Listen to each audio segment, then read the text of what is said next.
This presentation will look at the quantity and quality of the Crystal Middle School Library, creating a high-quality library through acquisition and free access. This is by Jen Roush for Library 266, Presentation 5, Summer 2014. There is a current selection criteria both for quality and for types of materials established by the school district. The three main criteria is that the materials need to be favorably reviewed by one of the recognized reviewing sources. There needs to be a favorable evaluation from a qualified district evaluator, including classroom teachers, librarians, or the IMC coordinator. And any controversial issues need to be directed towards maintaining a balanced collection representing various views. And those materials would also vary depending on if you're at an elementary school, middle school, or high school. But the current selection criteria really encompasses the K-12 learning environment, and so it's fairly broad.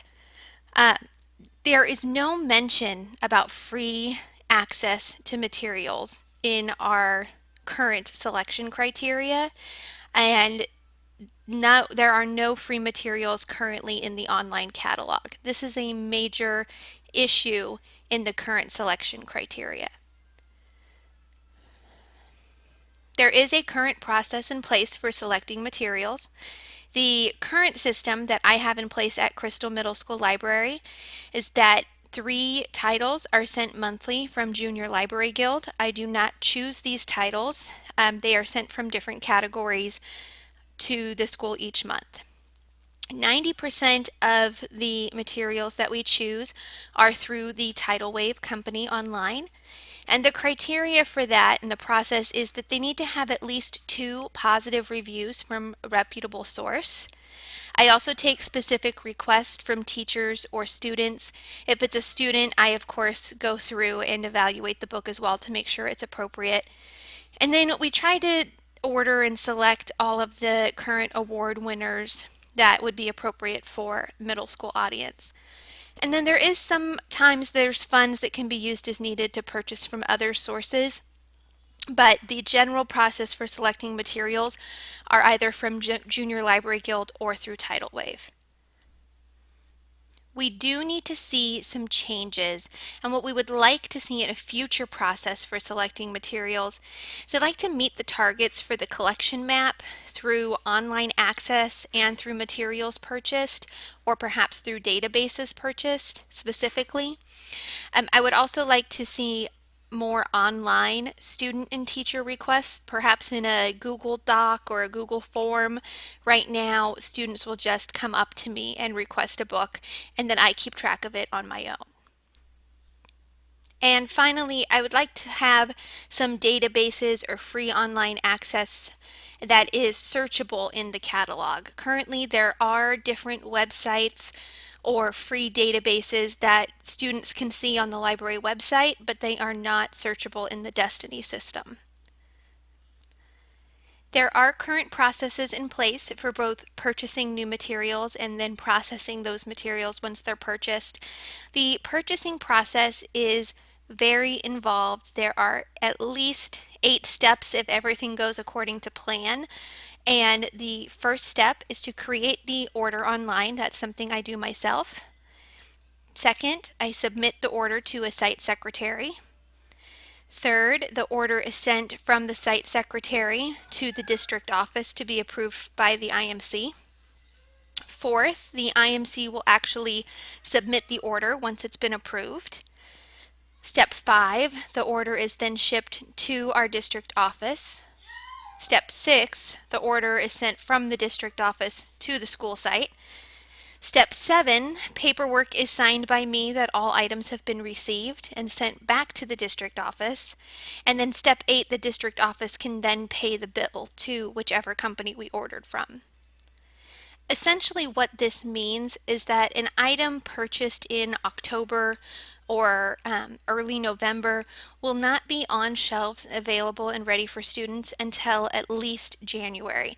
So we're facing a 4 to 8 week turnaround time between when I create an order and when students actually have access to the materials. The processing system is much more streamlined. There are 4 steps in this process. Most materials are pre-processed and they come already with barcodes and stickers, and they're ready to go and they're ready to be put into the system. All that I need to do is download the MARC records and then upload them into the Destiny system and then put the books out on display or on the shelves.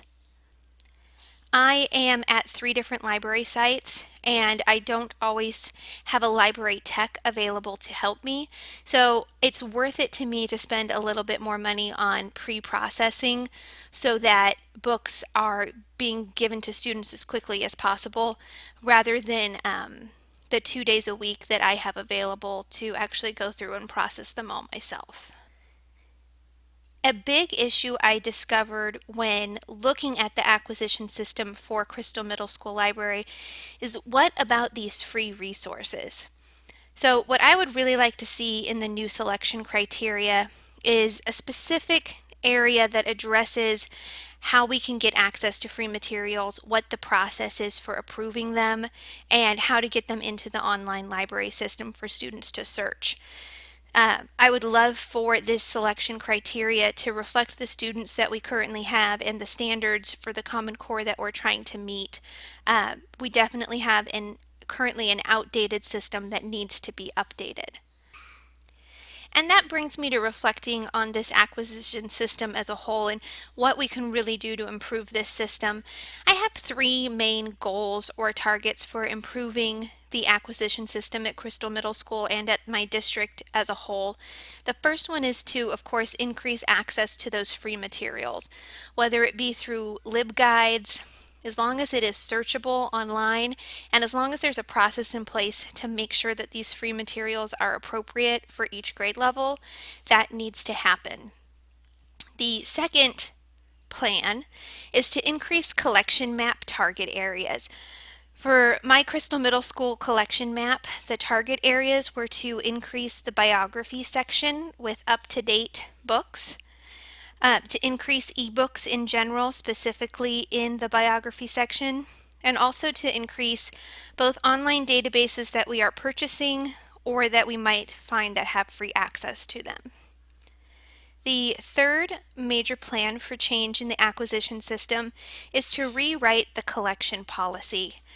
So I'm hoping to sit down with our IMC coordinator and the other librarians in the district and to update that policy to reflect the 21st century school library and to reflect the need to make online free resources searchable for both students and teachers.